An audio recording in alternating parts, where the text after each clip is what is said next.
presentation's on how First Nations women are over-policed and I say never protected. You know, in the activist community, there's a saying it's called over-policed and under-protected, which means by the state.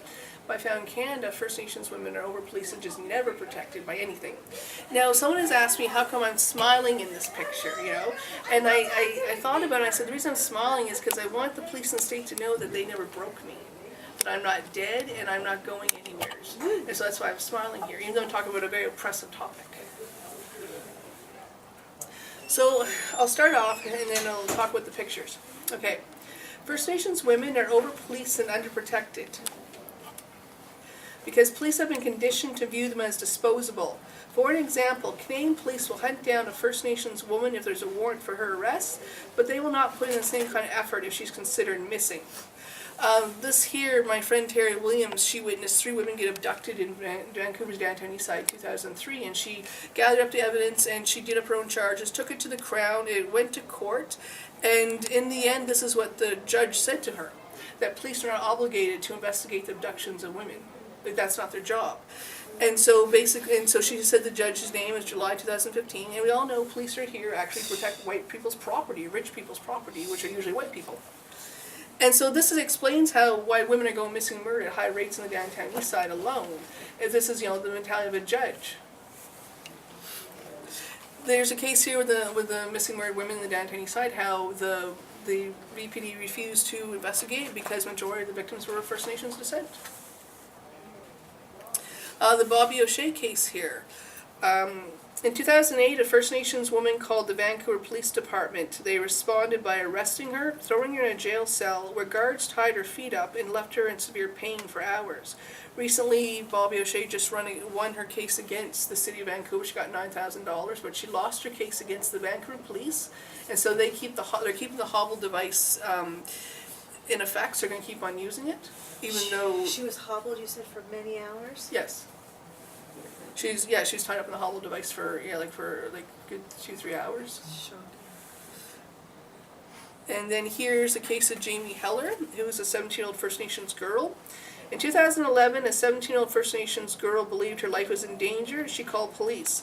When the Williams Lake RCMP showed up, they handcuffed the girl, threw her in their cruiser, and repeatedly punched her in the face. Because when they showed up, she didn't act like a victim. She had a lot of anxiety. She was going into a panic attack. So the cops felt the best thing to do was to handcuff her. When they put her in the cruiser, she started freaking out more. So the male cop then just started punching her in the face. It was David Eby from BCLCA, back in 2011, who brought the case forward and brought it to court. I can't remember if the girl won anything or got any money, but at least people are aware of what happened to her. In 2015, 8 provincial police constables were suspended for allegations of assault, sexual misconduct, and other abuses against First Nations women and girls. And there's this case here where these are just some of the women who came forth to talk about how the police in Quebec had picked them up and offered them, sex or offered them money and drugs for sex, and the women who said no got beat up. And then here we continue on to talk about how the police will continue on committing crimes like these ones until they deal with the sexism, racism, and misogyny that has plagued their institution. Here, the VPD came out in an inquiry how they referred to the missing murdered women as scum of the earth. It came out also about how the missing women's task force was plagued by racism and discrimination, and the VPD and RCMP didn't call it the missing women's task force; they called it the hooker task force. Here, there's a case in the Highway Tiers there, where the Human Rights Watch brought attention to Aboriginal women coming forward saying they were physically and sexually assaulted by RCMP officers, and the RCMP officers told them that if they said anything, they'd be killed. And so the Human Rights Watch did a story on that, and as we know, the Highway Tiers, there's over a good 40 women who gone missing, murdered up there since the 1950s, and the RCMP haven't taken it very seriously. Now we know why. That's the Williams Lake detachment? No, that's all Prince Rupert terrorists, all the way from Prince Rupert to Prince George. RCMP. And then, if there's no evidence of any systematic change, then our First Nations and girls are left to believe that one of the predators they have to watch out for are the ones who wear uniforms and carry guns. it came out during the Missing Women's Inquiry how the VPD, or mainly the RCMP, were not looking for the women because they're too busy watching porn and drinking beer. And this is what, and so when we start to look at this starts to explain why, like we have so many missing murdered women and girls of First Nations descent in Canada and why it's not being taken seriously. This is how the police treat them.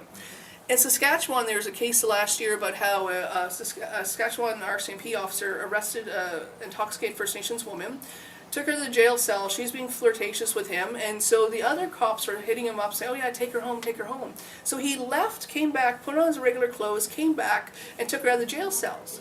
And his boss, his supervisor, said that it wasn't right what he was doing, but he was an arresting officer, so he could do whatever he wanted with her. So he left in his regular car and took the girl home to his home. 2 RCMP cruisers followed him, and they called another supervisor. That supervisor contacted him and said, "You take that woman home right now. You take her to her home right now, and you go back to the detachment."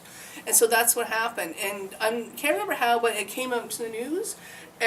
But this is just an ongoing example of how First Nations women are treated by Canadian police. Like, this is the RCMP, which are, the federal police. So far we have proof to prove that they like to watch porn instead of looking for our missing women. And then they're, like, taking our women home to, sexually assault them.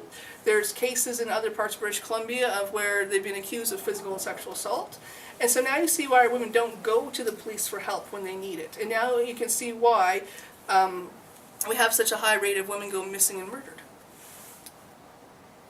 I guess that'd be it. So is there any questions? Is it shocking to you? I mean, I know we know all the truth with this, but I know it's a very shocking presentation. Would you agree with that? Shocking. But the reason it's that way is because I want to wake people's eyes up and make them realize that although the police put out this propaganda that they're here to serve and protect, they're only here to serve and protect certain people. The police are here to serve and protect, like, middle class, rich people, and those usually are Caucasian descent people who have, property. Police are here to protect property, not here to protect lives. And unfortunately, women of color end up in a lot of high-risk situations where they become vulnerable, become victims of violence. And now there's proof to prove police don't care about them. Police aren't going to go help them because they're not important enough. And as we all know, police will not really put that much effort into looking for a woman unless there's a warrant for her arrest. Well, look at the crack. When crack came in, never mind the fact that the government precipitated in the black community, when all the violence and all the stuff around it was happening and people were asking, nothing was done. The second it hit suburbia and white neighborhood, boom, they came down on it.